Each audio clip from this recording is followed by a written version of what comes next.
Hello friends, मैं कंचन आपका अपने चैनल पे बहुत बहुत स्वागत करती हूँ। और आज हम इस क्लास में अध्ययन करेंगे जीवमंडल, बायोस्फीयर तथा जीवमंडल आरक्षित क्षेत्र यानी बायोस्फीयर रिजर्व के बारे में। तो आइए सबसे पहले हम देखते हैं कि जीवमंडल किसे कहते हैं, क्या होता है।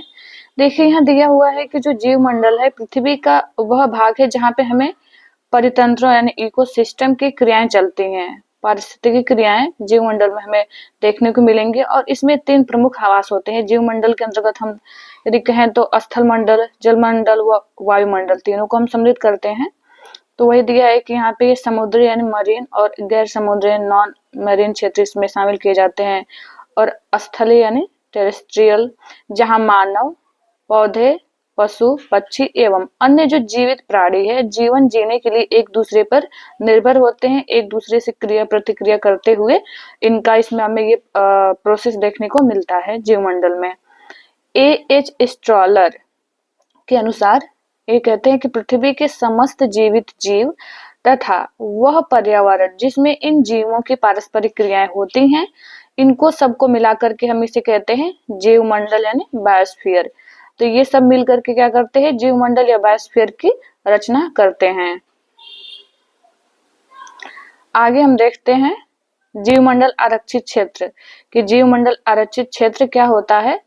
तो देखिए जो जीवमंडल आरक्षित क्षेत्र है इसके बारे में दिया है कि देखिए जीवमंडल आरक्षित क्षेत्र के बारे में दिया है कि संपूर्ण पारिस्थितिकी तंत्र को संरक्षित करने के लिए जैवमंडल आरक्षित क्षेत्रों की स्थापना की जाती है। यानी मुख्य उद्देश्य जो जीवमंडल आरक्षित क्षेत्र जो बनाए जाते हैं वहां पे जो पारिस्थितिकी तंत्र है उस पारिस्थितिकी तंत्र के संतुलन को बनाए रखने के लिए उसमें ज्यादा मानवीय हस्तक्षेप न किया जाए और या इतना उसका उपभोग या इतना हस्तक्षेप न किया जाए कि वो पर्यावरणीय असंतुलन उत्पन्न हो जाए। इसलिए हम क्या करते हैं, जीवमंडल आरक्षित क्षेत्र की रचना जो वहां पे की जाती है। आगे देखते हैं जीवमंडल आरक्षित क्षेत्र के मुख्य उद्देश्य। तो इसके मुख्य उद्देश्यों की बात करें तो देखिए दिया है कि जैव विविधता एवं पारिस्थितिकी तंत्र जैसे पौधे, जीव जंतुओं या सूक्ष्म जीवों की विविधता आदि को दीर्घकालिक संरक्षण प्रदान करने के लिए इसका कहेंगे इसकी रचना की जाती है या ये क्षेत्र घोषित किया जाता है। वहाँ के जो इकोसिस्टम या वहाँ का जो पर्यावरणीय क्षेत्र है उस क्षेत्र में मुख्य रूप से इसे घोषित किया जाता है। इसका मुख्य उद्देश्य यही है कि दीर्घकालिक संरक्षण प्रदान करना, वहाँ के पर्यावरण को, वहाँ की जैव विविधता को बनाए रखना। उसके बाद है नेक्स्ट है कि जैव जो संसाधन है उनका उचित प्रबंधन किया जा सके। जैव मंडल आरक्षित क्षेत्र स्थापित करके इन क्षेत्रों में शिक्षा, जागरूकता तथा प्रशिक्षण व शोध कार्य को प्रोत्साहित करना भी इसका मुख्य उद्देश्य होता है। इन क्षेत्रों में विशेष प्रकार के शिक्षण के लिए और शोध कार्य के लिए भी इसकी स्थापना की जाती है। नेक्स्ट है कि जैव विविधता के क्षेत्र में अंतर्राष्ट्रीय सहयोग प्राप्त करना, यानी ये स्थापित करके हम क्या कर सकते हैं कि इसके द्वारा हम अंतर्राष्ट्रीय सहयोग भी हमें प्राप्त होता है। आगे हम देखते हैं, यहाँ पे देखते हैं, देखिए जो ये है जैवमंडल कह सकते हैं कि बायोस्फीयर रिजर्व। तो यहाँ देखिए कि वर्ष 1971 में यूनेस्को के सहयोग से जैवमंडल आरक्षित क्षेत्र की स्थापना की योजना बनी थी। इसी वर्ष यूनेस्को के मानव व जो जीवमंडल कार्यक्रम है मैब, तो मैब के अंतर्गत भारत सहित संपूर्ण विश्व में ऐसे क्षेत्रों की स्थापना की योजना बनाई गई थी। भारत में संसद के विधान द्वारा ऐसे क्षेत्र स्थापित किए जाते हैं और वर्ष 1986 में भारत का पहला जैवमंडल आरक्षित क्षेत्र तो नीलगिरी है। तो नीलगिरी जो है भारत का पहला, सबसे पहले इसको स्थापना हुई थी जैवमंडल आरक्षित क्षेत्र के रूप में। तो नीलगिरी ये स्थापित किया गया था सबसे पहले 1986 में। वह यूनेस्को के जैवमंडलीय आरक्षित क्षेत्र के विश्वव्यापी ढांचे में शामिल होने के लिए कुछ शर्तों तथा न्यूनतम मानकों को पूरा करना पड़ता है। तो वो जो न्यूनतम मानक होते हैं उसको जो क्षेत्र पूरा करता है उसे यूनेस्को के सूची में शामिल कर लिया जाता है। आगे हम देखते हैं, देखिए जो सदस्य देश हैं इसमें, तो वो सदस्य देश ऐसे आरक्षित क्षेत्रों की स्थापना करते हैं और जो यूनेस्को है, यूनेस्को अपने उपयुक्त कार्यक्रम के तहत, जो ऊपर हम मैप देखे के तहत स्थानीय समुदाय के प्रयासों तथा उत्कृष्ट प्रौद्योगिकी के द्वारा वहां सतत विकास को बढ़ावा देने के लिए विश्व में जैवमंडल आरक्षित क्षेत्र को मान्यता प्रदान करता है। साथ ही यूनेस्को द्वारा घोषित बायोस्फीयर आरक्षित क्षेत्र जो है उत्कृष्टता के स्थल समझे जाते हैं उत्कृष्टता के स्थल, यानी जो भी वहाँ पे जो बायोडायवर्सिटी होती है उसको संरक्षित किया जाता है। वहाँ पे जो विशेष प्रकार की वनस्पतियां, जो विशेष प्रकार के जीव जंतु उसमें होते हैं, तो विशेष प्रकार के जीव जंतु होते हैं उनके संरक्षण प्रदान किया जाता है, विशेष स्थान दिया जाता है उनको। और जहाँ प्राकृतिक एवं मानवीय गतिविधियों के प्रबंधन के लिए नई एवं इष्टतम अभिक्रियाओं का परीक्षण किया जाता है, शोध कार्य भी किए जाते हैं, नई नई तकनीकी खोजी जाती है, किस प्रकार से मानव व प्रकृति दोनों की अभिक्रियाएं इस तरह हो कि भविष्य के लिए भी वो वहाँ पे वो विकसित हो सके क्षेत्र, और उनका प्रदर्शन किया जाता है। देखिए, जैवमंडल आरक्षित क्षेत्र जो इसके 3 भाग होते हैं, 3 भागों में इसको बांटा जाता है जैवमंडल आरक्षित क्षेत्र को। तो देखते हैं इसका। देखिए, जो पहला हो इसे हम केंद्रीय क्षेत्र या कोर एरिया कहते हैं। कोर एरिया की क्या विशेषताएं होती हैं इसमें देखते हैं। देखिए, ये जो इसकी विशेषता होती है, ये दिया है कि प्राकृतिक या केंद्रीय परिक्षेत्र एक बाधा रहित तथा प्राकृतिक रूप से ये रक्षित होता है, यानी इसमें हस्तक्षेप करना, मानव का हस्तक्षेप वर्जित होता है। जो कोर एरिया होता है बायोस्फीयर रिजर्व का, यह खंड जैव विविधता के संरक्षण के लिए होता है।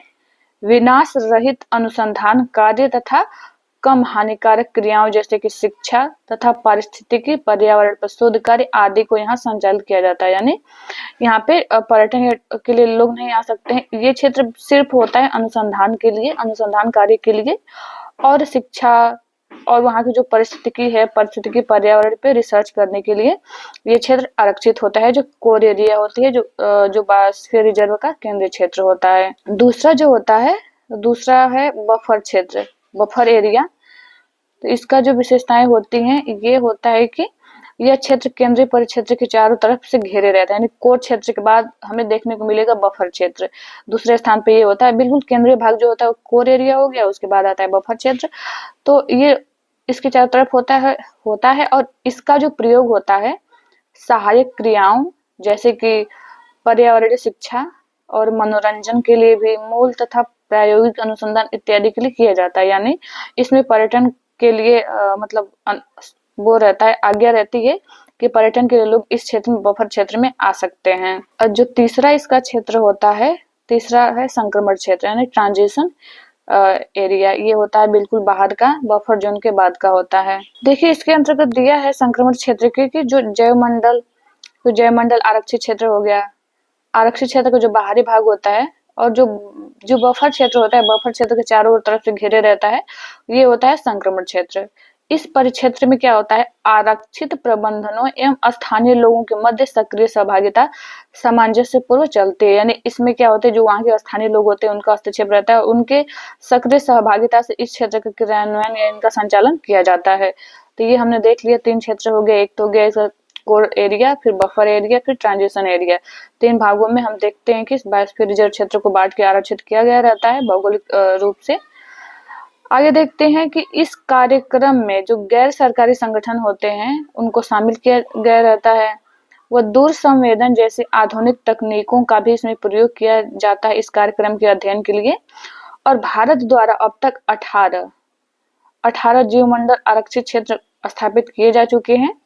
दिसंबर 2020 तक यूनेस्को के मैन एंड बायोस्फीयर मैब, जो मैब है, मैब विश्व के नेटवर्क के अंतर्गत विश्व के 129 देशों के 714 जैवमंडल आरक्षित क्षेत्रों को सम्मिलित किया जा चुका है, जिनमें से जो 12 जैवमंडल आरक्षित क्षेत्र हैं भारत में स्थित है। यानी भारत के 18 जो है जीवमंडल आरक्षित क्षेत्र हैं।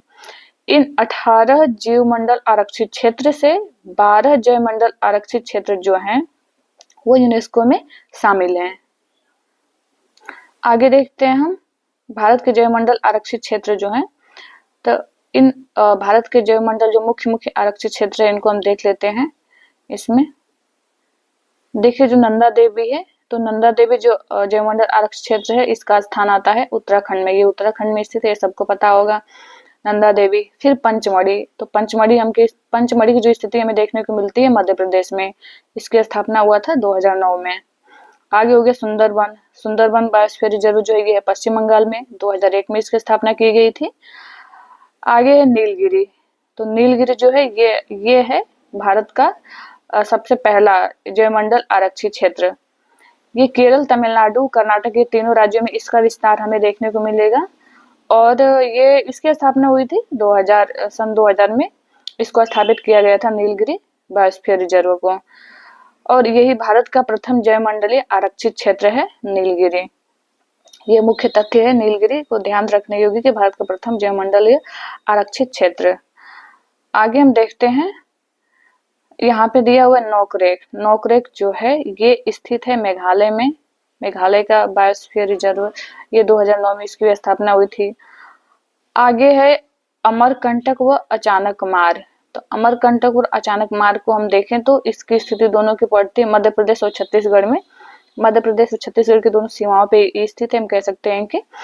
और ये इसका जब गठन हुआ था या फिर इसको बनाया गया था, इसकी स्थापना हुई थी 2012 में। आगे देखते हैं सिमलीपाल। तो सिमलीपाल जो बायोस्फीयर रिजर्व है ये स्थित है ओडिशा में। ये भी 2009 में स्थापित किया गया था सिमलीपाल बायोस्फीयर रिजर्व। आगे है तमिलनाडु। तमिलनाडु में एक स्थापित मन्नार की खाड़ी जो ये है, हम कह सकते हैं कि इधर भारत के बिल्कुल दक्षिण में मन्नार की खाड़ी, यहाँ में ये बायोस्फीयर रिजर्व है। और इसका जो क्षेत्र हम सम्मिलित करते हैं ये तमिलनाडु के अंतर्गत आता है। तो इसकी स्थापना की गई थी 2001 में। मन्नार की खाड़ी जो है जैवमंडल आरक्षित क्षेत्र। आगे है ग्रेट निकोबार। देखिए जो ग्रेट निकोबार है, ग्रेट निकोबार बायोस्फीयर रिजर्व, ये अंडमान निकोबार द्वीप समूह है, इसके अंतर्गत ये शामिल किया जाता है। और ये जो है 2013 में स्थापित किया गया था ग्रेट निकोबार बायोस्फीयर रिजर्व। और ये भारत का दक्षिणतम जैवमंडलीय क्षेत्र है, भारत का सबसे दक्षिणतम जैवमंडलीय क्षेत्र। ये मुख्य तथ्य इससे संबंधित। आगे है देखते हैं पन्ना। पन्ना जो है बायोस्फीयर रिजर्व, ये है मध्य प्रदेश में, 2020 में स्थापित किया गया था। और आगे है कंचनजंगा। तो कंचनजंगा जो है ये है सिक्किम में स्थापित किया गया था। ये इसकी स्थापना हुई थी 2018 में। आगे है अगस्त्यमलाई। तो अगस्त्यमलाई हम देखें तो ये है तमिलनाडु के अंतर्गत इसका क्षेत्र शामिल किया जाता है अगस्त्यमलाई बायोस्फीयर रिजर्व का। इसकी स्थापना 2016 में की गई है। आगे हम इसमें देखते हैं शेषाचलम। तो शेषाचलम की स्थिति जो है, इससे लग रहा है ये है कहाँ पे, आंध्र प्रदेश में। तो जो शेषाचलम बायोस्फीयर रिजर्व हो गया, ये हो गया आंध्र प्रदेश में स्थित। फिर है कच्छ का रण। तो जो कच्छ का रण है ये स्थित है गुजरात में। कच्छ का रण जो बायोस्फीयर रिजर्व है, और इसका जो मुख्य विशेषता या मुख्य तथ्य है ध्यान रखने योग्य कि भारत का सबसे बड़ा जैवमंडल आरक्षित क्षेत्र जो है ये कच्छ का रण है। कच्छ का रण जो है ये सबसे बड़ा जैवमंडल आरक्षित क्षेत्र हो गया। आगे हो गया शीत मरुस्थल। जो शीत मरुस्थल है ये पड़ता है हिमाचल प्रदेश में। और जो शीत मरुस्थल है ये जो है भारत का उत्तरतम जैवमंडलीय आरक्षित क्षेत्र है। जैसे हमने अभी देखा अंडमान निकोबार द्वीप समूह का, तो वो था सबसे दक्षिणतम, और भारत का उत्तरतम जो बायोस्फीयर रिजर्व है ये है शीत मरुस्थल जो कि हिमाचल प्रदेश में स्थित है। फिर है डिब्रू सैखोवा। तो डिब्रू सैखोवा जो है ये अरुणाचल प्रदेश में स्थित है। और इसकी जो विशेषता है हम कहें डिब्रू सैखोवा की, तो ये भारत का सबसे छोटा जैवमंडल आरक्षित क्षेत्र है। तो मिलते हैं नेक्स्ट वीडियो में। आपसे हम्बल रिक्वेस्ट है कि इस चैनल को सब्सक्राइब कर लें, अपने दोस्तों को भी शेयर करें। ये वीडियो देखने के लिए आप लोगों का बहुत बहुत धन्यवाद।